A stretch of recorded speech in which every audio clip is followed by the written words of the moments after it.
പുത്രന്റെയും പരിശുദ്ധാത്മാവിന്റെയും നാമത്തിൽ ആമേൻ. എൻ്റെ പ്രിയപ്പെട്ടവരെ, ഇന്ന് മാർച്ച് മാസം 10-ാം തീയതി തിങ്കളാഴ്ച. അമ്മേ, പരിശുദ്ധ അമ്മേ, അമ്മേ പരിശുദ്ധമേ, ദൈവമാതാവേ, കൃപാസനത്തിലൂടെ ഞങ്ങൾക്കും ഞങ്ങളുടെ ദേശത്തിനും അമ്മ മധ്യസ്ഥം തേടി തന്ന എല്ലാ അനുഗ്രഹങ്ങൾക്കും കൃപകൾക്കും ഞങ്ങളിപ്പോൾ ഹൃദയം നിറഞ്ഞ നന്ദി പറയുന്നു. അമ്മേ പരിശുദ്ധ അമ്മേ, ദൈവമാതാവേ, 2004 ഡിസംബർ 7 ഉച്ചകഴിഞ്ഞ് 2:30 കൃപാസനത്തിൽ സംഭവിച്ച അമ്മയുടെ പ്രത്യക്ഷപ്പെടലിനെ കുറിച്ച് സമർപ്പിച്ചിരിക്കുന്ന പഠനരേഖകളുടെ പഠനങ്ങൾ ആരംഭിക്കുവാൻ ഞങ്ങൾ താഴ്മയോടെ പ്രാർത്ഥിക്കുന്നു. അമ്മേ പരിശുദ്ധമേ, ഭൂസ്വർലോകങ്ങളുടെ രാജ്ഞിയായ അങ്ങേക്ക് ഭൗമസംരക്ഷണത്തിനായി പ്രപഞ്ചപ്രകൃതിയെ തന്നെ തിരുസഭ പ്രതിഷ്ഠിക്കുവാൻ ഈ പ്രത്യക്ഷീകരണം വഴി ഇടയാക്കണമേ. പരിശുദ്ധമേ, ജപമാല മാതാവേ, സകല പ്രാർത്ഥനയോടും ചേർത്ത് ഞങ്ങളിപ്പോൾ പ്രാർത്ഥിക്കുന്ന ഈ കുടുംബത്തിന്റെ പ്രത്യേക നിയോഗം.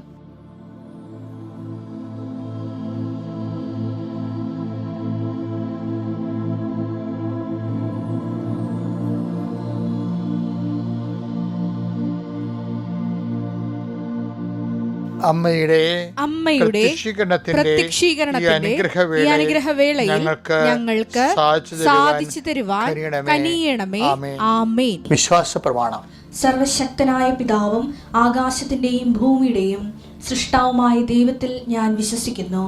അവിടുത്തെ ഏകപുത്രനും ഞങ്ങളുടെ കർത്താവുമായ ഈശോമിശിഹായിലും ഞാൻ വിശ്വസിക്കുന്നു.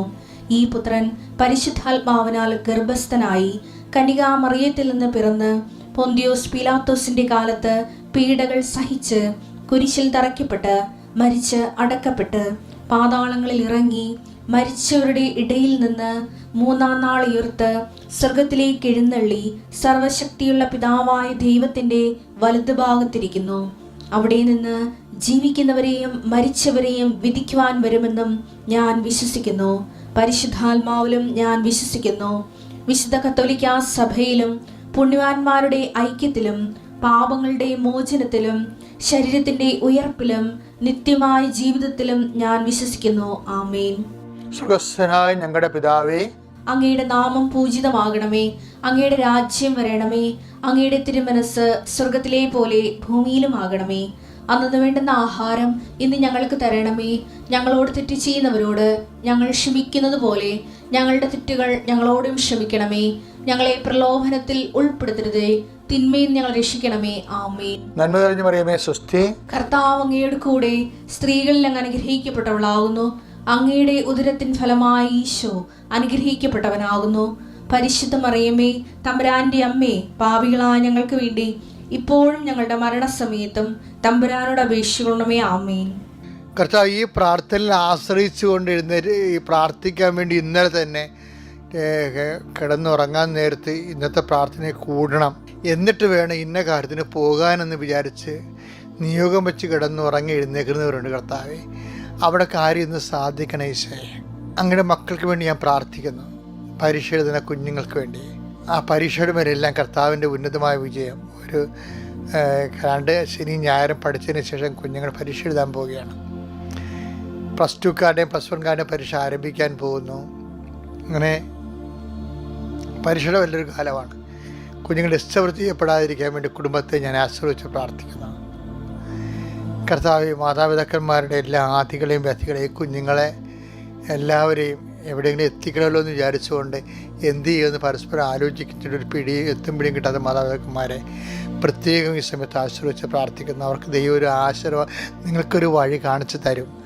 നിങ്ങളുടെ കുഞ്ഞുങ്ങളുടെ ഒരു വിദ്യാഭ്യാസത്തിനും നിങ്ങളുടെ മക്കളുടെ ഭാവി സുരക്ഷിതമാക്കാനും നിങ്ങൾ അച്ഛൻ പ്രാർത്ഥിക്കും, മുട്ടയിൽ നിന്ന് പ്രാർത്ഥിക്കണം. അപ്പോൾ ദൈവത്തിനും മനസ്സിലാവും നിങ്ങളുടെ പ്രാർത്ഥന സീരിയസ് ആയിട്ട് എടുക്കുന്നുണ്ടെന്ന്. എന്നാൽ പിന്നെ നമ്മളുടെ പ്രശ്നം വെച്ച് കഴിഞ്ഞാൽ നമ്മുടെ പ്രാർത്ഥന സീരിയസ് ആണെന്ന് പ്രാർത്ഥിക്കാൻ മാത്രമല്ല, നമ്മുടെ പ്രാർത്ഥന സീരിയസ് ആണെന്ന് ദൈവത്തെ മനസ്സിലാക്കാൻ കൂടി നമുക്ക് ബാധ്യതയുണ്ട്. അതുകൊണ്ടാണ് പലരും മുട്ടയിൽ നിൽക്കുന്നതും പലരും അതുപോലെ തന്നെ അനുതാപത്തെ പ്രാർത്ഥിക്കുന്നതും വിശുദ്ധിയോടെ കുമ്പസാരിച്ച് പ്രാർത്ഥിക്കുന്നതും ഒക്കെ ചെയ്തതിൻ്റെ കാരണം വെച്ചാൽ, കർത്താവ്, ഞാൻ അങ്ങയുടെ കൂടെയാണ്, അങ്ങനെ ആശ്രയിക്കുകയാണ്, എന്ന് അങ്ങേക്ക് ബോധ്യപ്പെടാൻ വേണ്ടി ഞാൻ എൻ്റെ പറ്റണ ഞാൻ ചെയ്യുകയാണ് എന്ന് പറഞ്ഞുകൊണ്ട് അവർ ചെയ്യും. കർത്താവ് അതെല്ലാം വലിയ മനസ്സോടെ സ്വീകരിക്കുക. അതാണ് അവൾക്ക് ചെയ്യാൻ പറ്റണം, അവൾ ചെയ്തു എന്നൊക്കെ ഈശോ പറയണ്ടേ.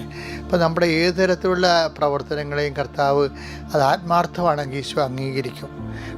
നോൻപ് കാലത്ത് ആത്മാർത്ഥതയുള്ള പ്രവർത്തനങ്ങൾ ചെയ്ത് ദൈവത്തിൻ്റെ അംഗീകാരം മേടിച്ചെടുക്കണം. അതിൽ ഈശോ പറഞ്ഞത് എന്താണ്? അവൾക്ക് ചെയ്യാൻ പറ്റണത് അവൾ ചെയ്തു, അപ്പോൾ അവൾക്കൊരു അംഗീകാരം കൊടുക്കുകയാണ് ചെയ്യുക. അതുകൊണ്ടാണ് അവൾ ആത്മാർത്ഥത ഉണ്ട്. അവൾക്ക് ഒരു വിഷമം തോന്നിയില്ലേ? ലാസറിൻ്റെ പെങ്ങളുടെ പരിപാടിയാണല്ലോ ഈ കാണിക്കണത്. അവരാണല്ലോ ഈ എണ്ണ പൂശി കർത്താവിന് സുഗന്ധം പൂശുന്നത്. അവളാണല്ലോ യൂദാസ് വഴക്കിടുന്നത്. അപ്പം അതുകൊണ്ട് അവളാണ് എന്നിട്ടും അതൊന്നും മാനിക്കാതെ നിർത്താതെ അതാണ് അവളുടെ ജോലി ചെയ്തുകൊണ്ടിരിക്കും. അങ്ങനെ ഓരോരുത്തർ ഗുണവും ദോഷമൊക്കെ പറഞ്ഞുകൊണ്ടിരിക്കും. ഈശോ ഗുണം പറയുന്നുണ്ട്, യൂദാസ് ദോഷം പറയുന്നുണ്ട്. ബദനീനെ മറിയം തൈലം പൂശിക്കൊണ്ടിരിക്കുന്നുണ്ട്, തൈലം പൂശിക്കൊണ്ടിരിക്കും. അപ്പോൾ എനിക്ക് അതിൻ്റെ മറിയത്തിൻ്റെ നിലപാട് ഭയങ്കര ഇഷ്ടപ്പെട്ടായിരുന്നു. അവളത് നിർത്തുകയോ തുടങ്ങുകയോ അങ്ങനെയൊന്നുമില്ല. അവളുടെ ജോലി ചെയ്യും. അങ്ങനെ പല അഭിപ്രായങ്ങൾ വരും. പക്ഷെ ദൈവം നമ്മുടെ വർക്ക് ആത്മാർത്ഥമാണെങ്കിൽ ദൈവം നമ്മൾ അംഗീകരിക്കും. അതാണ് അവൾക്ക് ചെയ്യാൻ പറ്റുന്ന അവൾ ചെയ്ത്. നിനക്ക് നെഞ്ചുവേദനയൊന്നും വേണ്ടെന്ന് പറഞ്ഞുകൊണ്ട് യൂദാസിനെ പിന്തിരിപ്പിക്കും കർത്താവ്. അപ്പോൾ എപ്പോഴും വേണ്ടത് ചെയ്യണ കാര്യത്തിൽ ആത്മാർത്ഥത വേണം. എന്നാൽ കർത്താവിൻ്റെ അംഗീകാരം ഉണ്ടാവും. നോൻപ് കാലം ദൈവത്തിൻ്റെ അംഗീകാരം കൂടി മേടിക്കാൻ പറ്റുന്ന രീതിയിൽ നമ്മുടെ എല്ലാ പ്രവർത്തനങ്ങളും അനുതാപം പോലും ആത്മാർത്ഥതയുള്ളതാകണം. ഈ ദിവസങ്ങളിൽ എൻ്റെ സഹോദരങ്ങൾ കൂടുതൽ ഈ കുടുംബം വിശുദ്ധിയുള്ളവരാകുകയും നമുക്ക് ചുറ്റും ഭയങ്കര സങ്കടകരമായ ഒരു വിളക്ക് കെട്ടുന്നു കഴിയുമ്പോൾ മറ്റു വിളക്കൂടി ആൾക്കാർ തല്ലിക്കെടുത്തുന്ന പോലെയാണ് കാണുന്നത്. ദൈവത്തിൻ്റെ കരുണ നിങ്ങളുടെ മേൽ ആവശ്യപ്പെട്ട് ഞാൻ പ്രാർത്ഥിക്കുകയാണ്. നോൻപുകാല ചൈതന്യത്തിൽ നിങ്ങൾ ചെയ്യുന്ന എല്ലാ ഉദ്യമങ്ങളും, ഇന്ന് പ്രത്യേകിച്ച് നിങ്ങളുടെ യാത്രയാകുന്ന എല്ലാ ഉദ്യമങ്ങളെയും കർത്താവ് ആശീർവദിക്കട്ടെ. നിങ്ങളുടെ എല്ലാ ഉദ്യമങ്ങളും വിജയിച്ച് ഇന്ന് തിരിച്ചു വരാൻ നിങ്ങളുടെ തടസ്സങ്ങൾ മാറുകയും രോഗികളായിട്ടുള്ളവർ ആശുപത്രിയിൽ പോകുന്നവരെല്ലാം നല്ല വാർത്തയുമായി തിരിച്ചു വരാൻ കർത്താവ് നിങ്ങൾ അനുഗ്രഹിക്കട്ടെ. നമ്മൾ ഇന്ന് വായിക്കാൻ പോകുന്ന സുവിശേഷം ഹഗ്ഗായിയാണ്. ഹഗ്ഗായി 1:6. നിങ്ങൾ ഏറെ വിതച്ചു കുറച്ചു മാത്രം കൊയ്തു. ഹഗ്ഗായി 1:6. നിങ്ങൾ ഏറെ വിതച്ചു കുറച്ചു മാത്രം കൊയ്തു. നിങ്ങൾ ഭക്ഷിക്കുന്നു ഒരിക്കലും തൃപ്തരാകുന്നില്ല. നിങ്ങൾ പാനം ചെയ്യുന്നു തൃപ്തി വരുന്നില്ല. നിങ്ങൾ വസ്ത്രം ധരിക്കുന്നു ആർക്കും കുളിരു മാറുന്നില്ല. കൂലി ലഭിക്കുന്നവന് അത് ലഭിക്കുന്നത് ഓട്ടസഞ്ചിയിൽ ഇടാൻ മാത്രം. അതായത് എന്ത് വിഷയം? അതായത് നമ്മുടെ അധ്വാനമില്ലേ വ്യർത്ഥമാകുന്നുണ്ട് പലപ്പോഴും. ഇതിൻ്റെ കാരണം വെച്ച് കഴിഞ്ഞാൽ, അതുകൊണ്ടാണ് ഞാൻ നേരത്തെ നിങ്ങളോട് പറഞ്ഞില്ലേ, എന്നെ കൂടാതെ നിങ്ങൾക്ക് ഒന്നും ചെയ്യാൻ സാധ്യമല്ല. അപ്പം നമ്മൾ എന്ത് ചെയ്യും? ഇപ്പം ഞാനാണെങ്കിൽ ഇപ്പോൾ ഒരു നോവൽ എഴുതി. അത് 2017 തൊട്ട് 2023 വരെ ഞാൻ 5 കൊല്ലത്തിലാണ് നോവൽ എഴുതിയത്. 1000 പേജാണ്. ഇപ്പം ഗ്രീൻ ബുക്സ് അത് പ്രസിദ്ധീകരിച്ചു. അത് നമ്മുടെ ഭോപ്പാൽ ദുരന്തത്തെ അടിസ്ഥാനപ്പെടുത്തിക്കൊണ്ട് ഇന്ത്യൻ ചെർണോബിൽ എന്ന് പറയുന്ന ആ പ്രമേയത്തിലെ പരിസ്ഥിതിക്കെതിരെ ഉണ്ടാകുന്ന ആദ്യത്തെ കോർപ്പറേറ്റ് ആക്രമണമാണ്. അതിനെ മുൻനിർത്തിക്കൊണ്ടുള്ള പരിസ്ഥിതി പ്രതിരോധത്തിൻ്റെ ഭാഗമായിട്ടാണ് ഈ നോവൽ വരണത്. എത്രയോ കഥാപാത്രം ഇന്ത്യ മുഴുവൻ സഞ്ചരിച്ച് ഉള്ള എൻ്റെ അനുഭവ ജ്ഞാനത്തിൻ്റെ വെളിച്ചത്തിലും കാട്ടിലും കടലിലും ഒക്കെ പോയി. പക്ഷേ ഇത് എഴുതാൻ തുടങ്ങുമ്പോൾ പെട്ടെന്ന് ഈ സാധനം സ്റ്റക്കാവും. കാര്യം ഇത് പെട്ടെന്ന് ഇങ്ങനെ ഭാവിനെ എഴുതണ അല്ലല്ല. ഇതിനകത്ത് ഇത് ഭയങ്കരമായ ഒരു ബേസ്മെൻറ്റ് വേണ്ട എല്ലാത്തിനും. കാര്യം നടന്ന സംഭവമല്ലേ. പക്ഷേ ഞാൻ പുസ്തകം എഴുതുമ്പോഴൊക്കെ ഇപ്പോൾ കുറേ പുസ്തകം എഴുതി, 10-18 പുസ്തകം എഴുതിയിട്ടുണ്ട്. അപ്പോൾ സാംസ്കാരികമുണ്ട്. എനിക്ക് കേരള സാഹിത്യ അക്കാദമി അവാർഡ് തന്നിട്ടുള്ളതാണ്. അത് അവാർഡിൻ്റെ കാര്യം പറയല്ല. ഞാൻ എഴുതുമ്പോൾ ചില സമയത്ത് സ്റ്റക്കായി പോകും. അപ്പോൾ ഞാൻ എന്ത് ചെയ്യും? ഞാൻ സ്വർഗസ്വരാവിതായെന്ന് ചൊല്ലും, ചൊല്ലും, അല്ലെങ്കിൽ ഒരു ജോമാലയുടെ ഒരു രഹസ്യം മുഴുവൻ ചൊല്ലും. അപ്പോൾ പിന്നെ എന്ത് ചെയ്യും? അപ്പോൾ ഞാൻ സ്റ്റക്കായ സ്ഥലത്ത് നിന്ന് കർത്താവ് എനിക്ക് ഇപ്പോൾ റെഫറൻസ് ഗവേഷണ ബുക്കാണെങ്കിൽ എനിക്ക് കർത്താവിൻ്റെ ഗവേഷണം കാണിച്ചു തരും. ഇനി അടുത്ത പോയിൻ്റ് എവിടെ നീ അന്വേഷിക്കേണ്ടത്, അത് ഏത് ബുക്കിലുണ്ട്, ഇത് ഞാൻ ഏതെങ്കിലും ബുക്ക് എടുക്കുകയാണെങ്കിൽ എനിക്ക് പറ്റിയ പോയിൻ്റായിട്ടൊന്ന് എടുത്ത് വെച്ച് തരും. ദൈവം ഭയങ്കര സംഭവമാണ് കേട്ടോ. വെച്ചാൽ നമ്മൾ ദൈവത്തിൻ്റെ കൂടെ ജീവിക്കണം ചേട്ടല്ല, പാട്ടിപ്പൊളിയാണ്. എന്ന് വെച്ച് കഴിഞ്ഞാൽ നമ്മൾ ചെയ്യുന്ന എല്ലാ കാര്യവും ദൈവത്തിന് ഇഷ്ടമായിരിക്കും. അതാണ് രസം. അതുകൊണ്ട് ദൈവം നമ്മളെ ഹെൽപ്പ് ചെയ്യും. ദൈവസ്നേഹം ഉള്ളവർക്കുള്ള ഗുണം അതാണ്. ആ ദൈവഭേദങ്ങൾ ചെയ്യുന്ന എല്ലാ കാര്യവും ദൈവം മണ്ടത്തരം ചെയ്താലും ദൈവം കൂടെ നിൽക്കും. എന്നിട്ട് കുറച്ച് കഴിയുമ്പോൾ നമ്മൾ സ്നേഹപൂർവ്വം നാശക്കുഴിയിൽ നിന്ന് അങ്ങനെ വചനമില്ലേ, നാശക്കുഴിയിൽ നിന്ന് സ്നേഹപൂർവ്വം രക്ഷിച്ചിരിക്കുന്നത്. സങ്കീർത്തനം 103:4 വായിച്ചേ. അവിടുന്ന് നിന്റെ ജീവനെ പാതാളത്തിൽ നിന്ന് രക്ഷിക്കുന്നു. അവിടുന്ന് സ്നേഹവും കരുണയും കൊണ്ട് നിന്നെ കിരീടമണിയിക്കുന്നു. ദൈവത്തിന് ഇഷ്ടം തോന്നിക്കഴിഞ്ഞാണ്ടല്ലോ നീ ചെയ്യുന്നതെല്ലാം ശുഭമാവുകയും ചെയ്യുമെന്ന്. അത് അങ്ങനെ നോൻപുകാലത്ത് ഇങ്ങനെയൊക്കെയാണ് വളരേണ്ടത്. അന്ന് എടുത്ത് നീ ചെയ്യുന്നതെല്ലാം ശുഭമാക്കുകയും ചെയ്യും. ഉൽപ്പത്തി 39:23. അവൻ ചെയ്തതൊക്കെ കർത്താവ് ശുഭമാക്കുകയും ചെയ്തു. അത് ദൈവത്തിന് ഒരു ഇഷ്ടം തോന്നിക്കഴിഞ്ഞാണ്ടല്ലോ ചെയ്തതൊക്കെ അത് ചെയ്തെന്ന് പറഞ്ഞ ദൈവം ചെയ്തതൊക്കെ ശുഭമാക്കും. ദൈവത്തിന് അങ്ങനെ ചെയ്യാൻ പറ്റുകയെ. നമ്മളോട് ഇപ്പോൾ മോസസിൻ്റെ കൽപ്പനകളിൽ ചെയ്തത് അത് ചെയ്യരുത്, ഇത് ചെയ്യരുതെന്ന് വെച്ചാൽ അങ്ങനെയല്ല ദൈവം കൽപ്പന കൊടുക്കുന്നത്, ഡു ആൻഡ് ഡു നോട്ട് എന്ന് പറഞ്ഞ്. പക്ഷേ ദൈവസ്നേഹം നിറഞ്ഞു കഴിഞ്ഞാൽ രണ്ട് കാര്യങ്ങൾ സംഭവിക്കും. ഒന്ന്, നമുക്ക് മോശമായ കാര്യങ്ങൾ ചെയ്യാൻ പറ്റത്തില്ല, ദൈവം അത് കൺട്രോൾ ചെയ്യുകയും മറ്റ് ചെയ്യണതെല്ലാം ദൈവം ചെയ്യാൻ പറ്റും, പക്ഷേ ശുഭമാക്കുക എന്നുള്ള വേറെ വിഷയമാണ്.